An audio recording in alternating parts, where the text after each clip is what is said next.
Welcome back, guys. It's your boy Law coming back at you today with a brand new video. Now today we're going to be talking about Appa's Lost Days. For those who are familiar, who are part of the family, who understand and who have seen the Nickelodeon show called Avatar, one of the greatest OG shows in the world. Still on debate if it's an anime or not. I mean, it deserves to be an anime, but unfortunately it is a cartoon. But anyway, today we're going to be talking about Appa's Lost Days, one of the saddest, most traumatic episodes in the series. It still causes me heartache and brings a tear to my eye every time I see it. Now for those, like I said, for those who are part of the family, you already know what this episode is about to be about, but I'm going to make it as joyful as possible. Those who are new to the series, who have not seen this episode, you got some dark days coming. You got some traumatic, sad times coming. And are you going to be tough enough to handle that when it come along? This was some OG shit. And for those who've seen the episode already, you already know. So spoilers ahead, let's jump into it. They took my boy Appa. Now, I'm an OG of the series. I've already seen it. I've completed it. I've even seen Korra. I don't like Korra, but it is what it is. They took my boy Appa. One of the saddest, like I said, brings a tear to my eye things every time. They muzzled him. So pretty much they were in the desert and they were in the library trying to figure out what's going on with Sozin's Comet to try to make a plan for the war. And while Aang, Sokka, and Katara are down there, the tower starts to sink because Wang Xingtong, the guardian of the library, finds out that they're trying to use that knowledge to hurt people. So he's then taking the library back so that way nobody else can use it for bad. So as that's happening, Toph and Appa are above them, up on the surface, and Toph feels that the library is sinking. So she does everything in her power to grab it and try to hold it up with her earthbending, while Aang and them try to make their way out. During this time period, sandbenders come. Now, sandbenders are like the weaker form of the earthbenders. They are the equivalent of the swamp benders for water benders. You know, they're not so proficient. They really just work on one style of bending. They live in the desert. They had to adapt. So they come along and they're scavengers. They're stealing. They're finding merchandise and rare animals, whatever they can, to sell on the black market or sell it to the circus or whatever it may, or eat it or whatever it may be. So they find Appa and they see that Toph is holding up the library. They pay her no mind. You just hear this one dude grab the bison, grab the saddle, grab everything. Let's go. Toph tries to fight them, but she can't. One, because she's not used to sand yet, so she can't really see. And she explained that the sand is shifty, so she can't really see like she can with earth and things like that. She can't see it. If it was solid, she could see it. Since it's all mushy and stuff, she can't really see it. So anyway, she tries to fight back, but she can't. But then also as she's fighting back, every time she lets go of the library sinks faster. So she had to come to an ultimatum. She had to, let Appa go, which she didn't want to do, or save Aang, Katara, and Sokka, and then go rescue Appa. That's what it had to be, and you could see in her face when they got back up, and Aang asked, "Where's Appa?" You could see in her face, she broke down. She was holding her head, she shook her head no, and then Aang just goes into tears. Fast forward. The sandbenders have Appa. They get to like this little market, not really a little market, like a little trade-off point, like a little checkpoint, and they're talking about like, hey, what can we get, blah, blah, blah. Little do they know, Aang is flying around blowing the bison whistle, and Appa hears it, but Appa's tied up. So he tries to break free, and he tries to fly towards the direction of where the whistle is coming from. They tranquilize him, and then he falls, and they say he's too dangerous, let's sell him for parts. And then one guy comes up and like, no, we can sell him on the black market, sell him to the circus. This creature will get a high price. They sell him into the circus. So this is where the lack of trust and the fearful between starts to kick in, because the circus owner is now instilling fear into Appa. He's hitting him with the fire whip. He's not feeding him unless he performs. And even through all of this, they have a glimmer of hope. They have like a glimmer of light.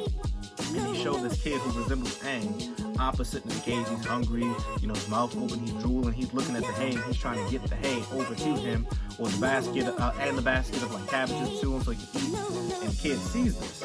So the kid runs in and he gives him some of the hay. And I like that they did this because it shows like despite like all the evil, all the hardships that you go through, there's still light in the world, and you should never give up. If something bad is happening to you, never give up is what it's showing to you. Like, there's always someone out there who can help you, or there's always means to help yourself. And I like that they showed us, like, that's why this show was not for us. Like, this was way before, this came to us way before it was supposed to. But anyway, the kid gives him the hay and things like that, and then now it's Appa's turn to go perform. So the circus owner has him out, and he's flying around, he's whipping the fire whip at him, making him go through like these fire hoops, but it's putting fear into Appa. Like, he's doing it out of fear, but he's really trying to look for an escape route. So the kids and the audience, like, just get out of here, run away, and Appa ends up actually knocking the circus performer out, taking off the shambles, the makeup and everything. He's still chained up, and then he flies off. So when he escapes, he heads right back to the desert where Aang and them were. And it's actually later in the evening, so I believe within the episode, I believe it was actually still within the same day, because it was nighttime. So he flies, or like getting nighttime. So he flies back to the desert, and he finds the hole where the library has sank at. And, he lays there. I'm not sure if he knew, like, if they didn't escape, so I guess he's waiting there for them to come back. Then he's getting hungry, because remember, he hasn't eaten yet. So he's getting hungry and things like that, and he smells the honey from the wasp hornet nest that Sokka had ate from and got all loopy talking about some cactus juice. One of my favorite scenes in Avatar, by the way. Drink cactus juice. It'll quench you. It's the quenchiest. Now, that made me laugh. Now, he gets in there and he's eating the honey and things like that. He's chilling out, and then the hornet wasps pop up. So they chase him off, and he gets away. And he escapes, and then after that, after he escapes, he's still hungry, and he's traveling through the night, and it's just sad because, like, it shows it's raining, it shows the sun going down, like, he's going through these different days. He comes across this small little town, not really a town, like a couple of houses, stuff like that, and he finds a barn. So he runs into the barn, drinks some water, eats some food, he chills out. This guy, the owner of the barn, comes in the next day with the fire, chases him out of there, blah, blah, blah. So now Appa's gone again. And he has such a strong connection with Aang. So he has such a strong connection. Like, everywhere that Appa's going to, Aang has been either before or recently. So that connection is just taking him all over the place just to find Aang. So then he heads back towards, like, Kyoshi Island, or like between the Serpent Path. That's where the Kyoshi warriors are. So he heads back between there. And, well, not the Serpent Pass, but, like, that's where Yonagi is. But anyway, he goes back to, like, the Kyoshi Island where Suki is. And he's going to rest up, and then he ends up fighting a porcupine. Pretty much is a porcupine and a boar mix. The thing attacks him, and they get into this huge-ass battle. And let me tell you, Appa's really about this shit, okay? Appa's really about this, bro. Like, how is the pet so cold? How is the pet so cold he gets his own story arc and people watch it? Like, bro, this dude really went toe to toe. Like, he didn't run. I mean, this is like one of them pet movies. What's that movie called? Like Homeward Bound type thing where the dogs were fighting like the jaguar or something like that, or like Balto versus the bear, or Fox and Hound versus the bear, things like that. Like, you gotta be a cold pet to get a story arc though, bro. But anyway, Appa's really about this, and I was so proud of Appa. Like, despite what he's been through, he just kept fighting. He was just like, yo, I gotta find Aang. I gotta get back to Aang. I gotta find Aang. I gotta do this. I gotta do that. He was all beat up and battered. He wins the fight, by the way. He wins the fight against the porcupine. And then after that, he goes up, he sleeps for a couple of days, and he's tired, he's exhausted, he's hungry. So a couple of days later, Suki and the Kyoshi warriors come through. They're picking berries, getting food. They come across the battle damage and the fighting, and then Suki ends up finding Appa. She gives us the food. It takes like a day just to coax him out of his den, and she's like, "Hey, I can get you to Aang. I know you're lost. We can get you to Aang." So that shows Appa's a little hesitant, but he's familiar with Suki, and then he heard her say Aang. So he's like, okay, cool, help me get back to him. So they're about to do that. They're about to go forward and go find Aang, and then Azula pops up. So Azula pops up, this bitch. So Azula pops up, ruins everything, beats Tsukiyoshi warriors, but before Suki loses, she, takes some fire and she fans it out at Appa. It's like, hey, get out of here, we can handle this, go find Aang, we got you back. So Appa leaves, and when Appa's leaving,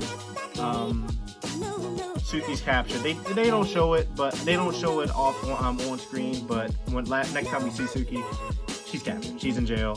So anyway, at this point, Appa's flying towards the Eastern Air Temple at this point. So now he's heading back home. And when he gets there, he's having flashbacks and memories of him when he was a baby, which is freaking adorable, by the way. As y'all can see, I'll post a picture right here. He finds the Guru Patek. And for those who are the OG fans of this series, you know that Guru Patek helped Aang out with the Avatar state.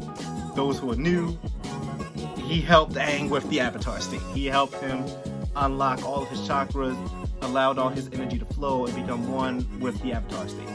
So anyway, Guru Patek tells him where to find Aang. He says, I've been expecting you, but Aang's not with you. So go find Aang and then bring him back. So he shows him where to go find Aang, and then Appa leaves. So Appa leaves and he's flying through. They get a glance at Sokka's dad. They get a glance at Zuko and Iroh while he's flying through. And then he comes along. He heads to Ba Sing Se. He heads straight to Ba Sing Se. That's where Aang is. So he's getting there. And when he crosses the wall, you hear the bison whistle. Oh shit, we all excited. All the fans is like, yes, Aang found him. But then they do a scene and they show Aang, slumped for the night. He is out. Bison whistle right next to him, Momo's knocked out, and then they show this mysterious figure blowing this whistle. So Appa goes to where the whistle is, and when he lands, he looks, it's Lao Fang. Now, for those who don't know who Lao Fang is the leader of the Dai Li agent, also known as the protectors of the Earth King. So anyway, he sees him. Lao Fang then kidnaps him. He stomps the ground and then the ground flips. That's it. Now, obviously, yes, there's more, but that's why I'm going to leave it at for today. I'm not going to spoil too much, but I'm definitely making a part 2 to this because I love this show. I love this show, man. Like, I don't care how many times I've watched it. I don't care how many times it'll air or remake anything. That M. Night Shyamalan joint, absolute dookie water. But the original show, I don't care how old I get, I don't care how many times it comes on TV, I will always watch it. But that concludes today's episode, guys. Thank you all for joining in for another episode with your boy Law. Thank you for the love. Thank you for liking, commenting, and subscribing. Thank you to all my new subscribers and my family members already. Thank you for the love and support. I'm going to be making another video. I'm actually in the works of editing another video for Monday now. I might even throw one out sooner. I'm just trying to get as much content out to you guys as possible. But this video here, guys, marks the 20th video on this channel within a 3-month frame, too. This channel is constantly growing. Stick with your boy. It's so much that's going to be happening on this channel. I'm about to get my capture card, and I'm about to get my webcam too, and I'm going to display those. I'm a little bit of a show off. I'm going to display those in my next, not my next video, but as soon as I get them, I'm going to show them in my video, show you guys that I'm serious, show you guys that I'm trying to really grow this channel. So stick with me. Thank you guys who have been sticking with me. Make sure to share, hit that notification bell, and again, like, comment, and subscribe. Thank you guys. Thank you for everything that you do. Law out.